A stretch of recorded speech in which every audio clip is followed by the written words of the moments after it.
दोस्तों, कैसे हो आप? स्वागत है आपका आपके अपने यूट्यूब चैनल जी के नोट्स बाय यशिका में। तो दोस्तों, आज हम इस वीडियो में पढ़ेंगे राजस्थान का एक नया टॉपिक। और जो ये हमारा टॉपिक है, ये बहुत ही इम्पोर्टेंट टॉपिक है। ठीक है, और इस टॉपिक से हमेशा एग्जामों में क्वेश्चन पूछे जाते हैं, है ना। तो आज का हमारा नया टॉपिक है राजस्थान के प्रमुख लोक देवता। ठीक है, तो आज हम पढ़ेंगे लोक देवताओं के बारे में।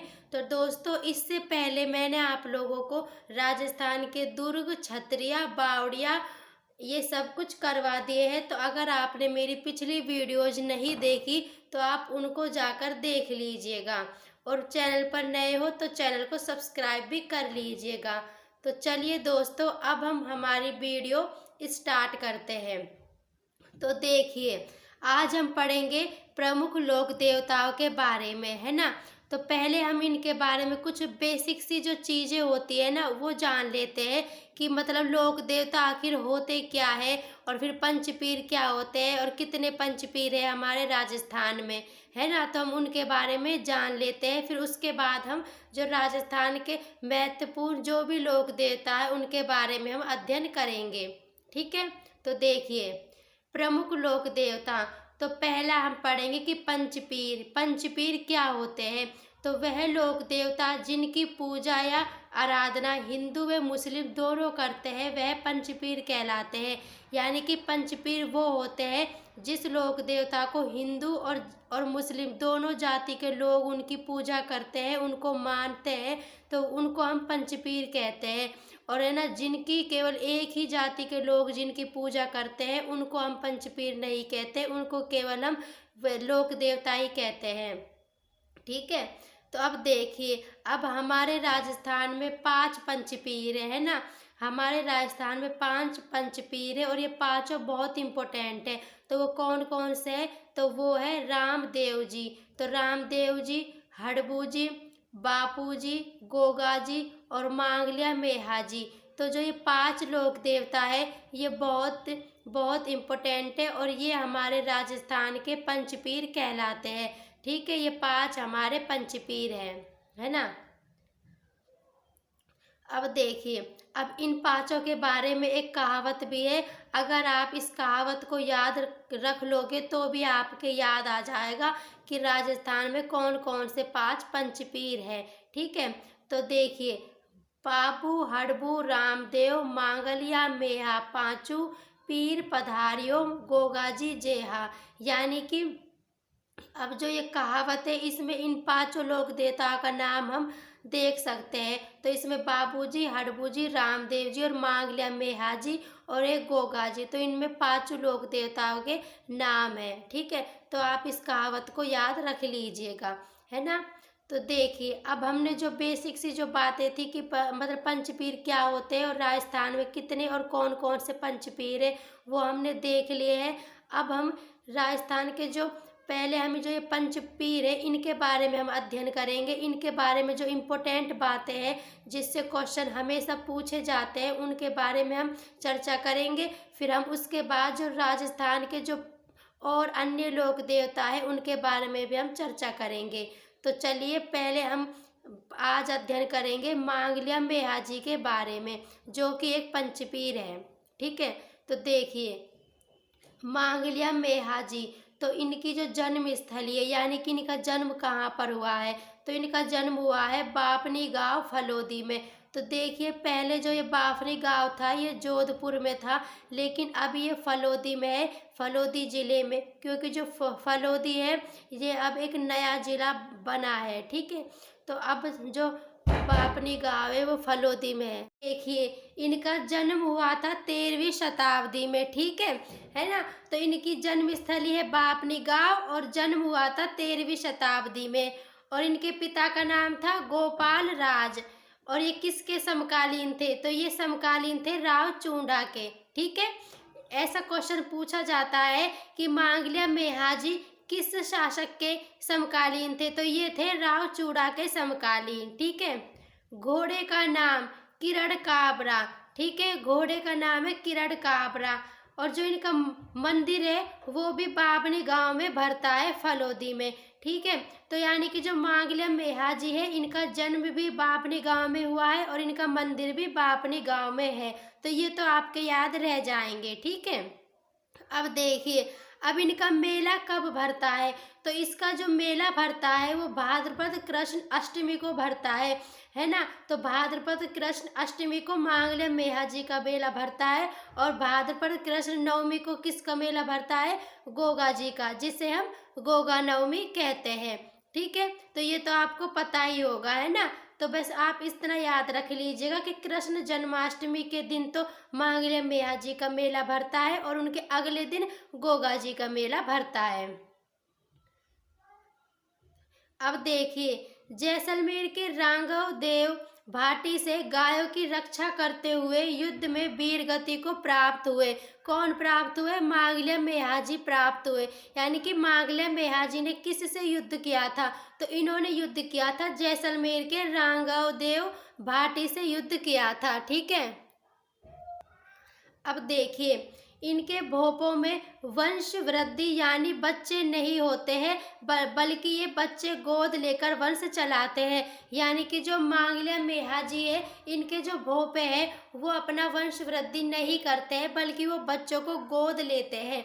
ठीक है, इस बात का याद रखना, है ना। तो अब हमने मांगल्य मेहा जी के बारे में तो जो भी इम्पोर्टेंट बातें थी जो एग्जाम में पूछी जाती है ना, तो वो तो हमने पढ़ ली है। अब हमारा अगला जो लोक देवता है वो है बाबूजी राठौड़। ठीक है, तो अब हम पढ़ेंगे बाबूजी राठौड़ के बारे में। तो हमने मांगल्य मेहा जी हमारा कंप्लीट है। ठीक है, तो देखिए बाबूजी राठौड़, तो इनकी जो जन्म स्थली है वो है कोलू या कोलूमंड फलोदी में। तो देखिए जो बाबूजी राठौड़ था इनका जन्म कोलू या कोलूमंड फलोदी में हुआ था। तो पहले ये कोलू कहाँ पर था, जोधपुर में, लेकिन वर्तमान में ये फलोदी में है। ठीक है, अब इनका जन्म कब हुआ, तो इनका जन्म हुआ था 1239 ईस्वी में।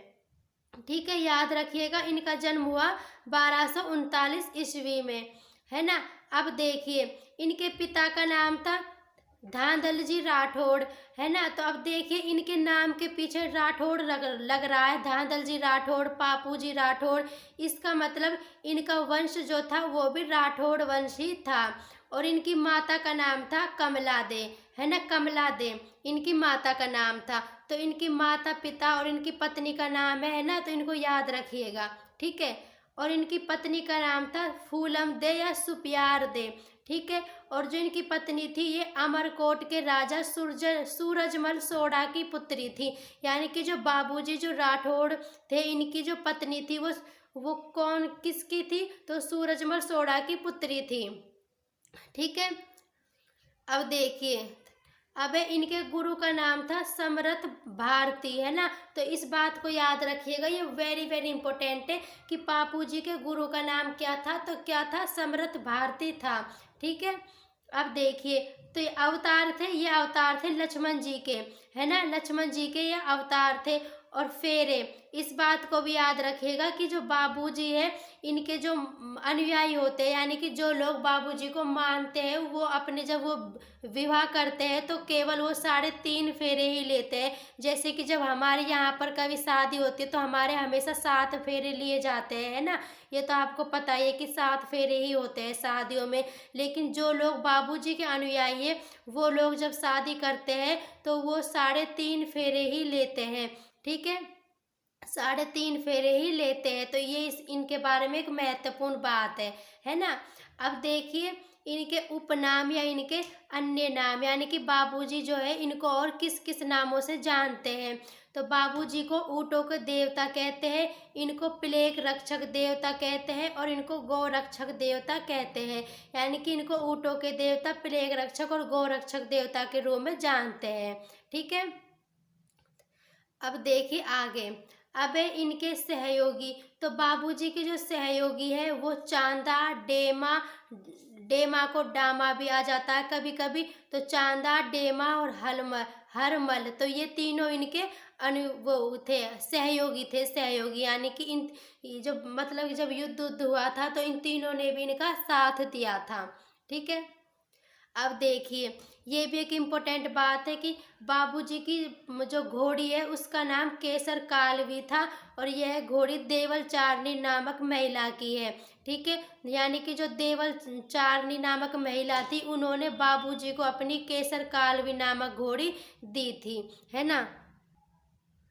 अब देखिए, अब है देचू का युद्ध। तो देचू का युद्ध फलोदी में हुआ था। कब हुआ था? 1276 में। ये इम्पोर्टेंट है।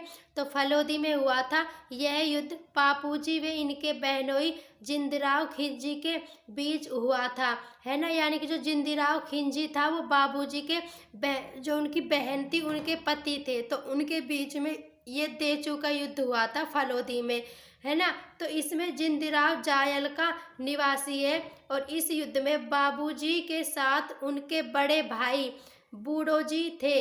इस युद्ध में लड़ते हुए बाबूजी वीरगति को प्राप्त हुए। यानी कि जब बाबूजी ने जब जिंदराव खिलजी से युद्ध लड़ा था तो उसी युद्ध में वो वीरगति को प्राप्त हुए थे।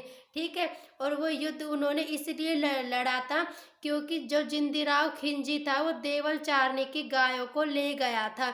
तो मतलब कि बाबूजी देवल चारनी की गायों को छुड़ाने के लिए जिंदराव खिलजी से युद्ध करने के लिए गए थे। और है ना, जिस समय वो युद्ध करने के लिए गए थे उस समय जो बाबूजी है उनका विवाह हो रहा था। तो फिर उनका जब विवाह हो रहा था तो उनके सिर्फ 3.5 फेरे ही हुए थे। तो फिर तभी उनको सूचना मिली कि जो जिंदराव खिलजी है वो देवल चारनी की गाय को ले गया था। तो उनको ये सूचना मिली थी। तो जैसे ही उनको सूचना मिली वे अपने फेरों को बीच में ही छोड़कर देवल चारनी की गायों को बचाने के लिए चले गए। तो इस प्रकार जो उन्होंने अपने विवाह में जो 3.5 फेरे ही लिए और इसी कारण जो बाबूजी के अनुयायी है वो अपने विवाह में 3.5 फेरे ही लेते हैं। ठीक है, अब आपके समझ में आ गया कि जो बाबूजी के अनुयायी है वो 3.5 फेरे क्यों लेते हैं। तो यही कारण था। ठीक है, तो अब देखिए, अब आगे हम कुछ और इनके बारे में इम्पोर्टेंट बातें उनको देख लेते हैं, है ना। तो बापूजी जो राठौड़ है इनका मंदिर भी कोलूमंड फलोदी में है, जहाँ इनका जन्म हुआ वहीं इनका मंदिर है ना। मंदिर हो गया। अब इनका जो प्रतीक है वो है अश्वारोही, हाथ में भाला व बाई और झुकी हुई पाग यानी कि पगड़ी, ये इनका प्रतीक है। ठीक है, अब इनका मेला भरता है चैत्र अमावस्या को। तो बाबूजी का मेला भरता है चैत्र अमावस्या को और इनके जो अनुयायी है वो रायका, रेबारी, देवासी, नायक जाति या चारण जाति के जो लोग होते हैं वो इनके अनुयायी होते हैं।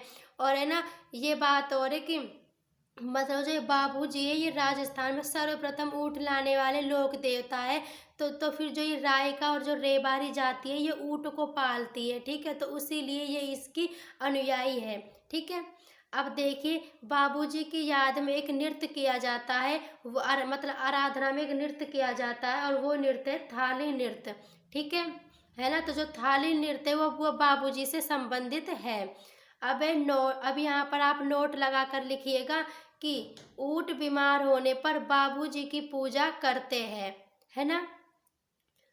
अब देखिए, मैंने जो बात आपको अभी बताई है कि राजस्थान में सर्वप्रथम ऊँट लाने वाले लोक देवता बाबूजी है। ठीक है, इस बात को याद रखना। देखिए, अब आगे बाबूजी की फड़। तो यह राज्य की सबसे प्रसिद्ध फड़ है और जो बाबूजी की जो फड़ है इसका वाद्य यंत्र है रावण हत्या। और इसका जो वाचन करते हैं वो कौन करते हैं? तो वो इसका वाचन नायक जाति के भोपे करते हैं। यानी कि जो बाबूजी की फड़ है वो राजस्थान की सबसे प्रसिद्ध फड़ है। ठीक है, और इनका वाद्य यंत्र रावण हत्या है। अब इनके पवाड़े। तो पवाड़े क्या है? तो पवाड़े बाबूजी की लोक गाथा है यानी कि गीत है। ये क्वेश्चन पूछा था एक बार कि पवाड़े क्या है, तो ये बाबूजी की लोक गाथा है। ठीक है, अब है बाबूजी के जीवन पर आधारित एक ग्रंथ है जिसका नाम है बाबू प्रकाश और इस बाबू प्रकाश के लेखक है आशिया मोड़ती। ठीक है, इस बात को याद रखिएगा। अब आगे है मुसलमानों द्वारा बाबूजी को मेहर के रूप में पूजा जाता है। यानी कि बाबूजी को एक और नाम से जाना जाता है जो कि है मेहर। यानी कि पूछे कि किस लोक देवता को मेहर के नाम से भी जानते हैं तो वो है बाबूजी। ठीक है, तो देखिए दोस्तों, आज हमने दो इम्पोर्टेंट लोक देवताओं के बारे में चर्चा की है। एक तो है मांगल्य मेहा जी और एक है बाबू जी, और ये दोनों ही पंचपीर है। अब हमारे 3 पंचपीर और बचे हैं, तो उनके बारे में हम अगली वीडियो में चर्चा करेंगे। ठीक है, तो देखिए, ये जो लोक देवता है ये बहुत ही इम्पोर्टेंट टॉपिक है, तो आप मेरे चैनल पर बने रहिएगा, है ना। और अगर आपने मेरे चैनल को सब्सक्राइब नहीं किया तो सब्सक्राइब ज़रूर कर लीजिएगा, क्योंकि मैं अपने चैनल पर पूरी राजस्थान की जीके, हिस्ट्री और ज्योग्राफी करवाऊंगी। तो आपको मेरे चैनल से बहुत कुछ सीखने को मिलेगा। ठीक है, तो फिर अगर वीडियो पसंद आई हो तो लाइक और शेयर करना। मिलते हैं अगली वीडियो में। धन्यवाद।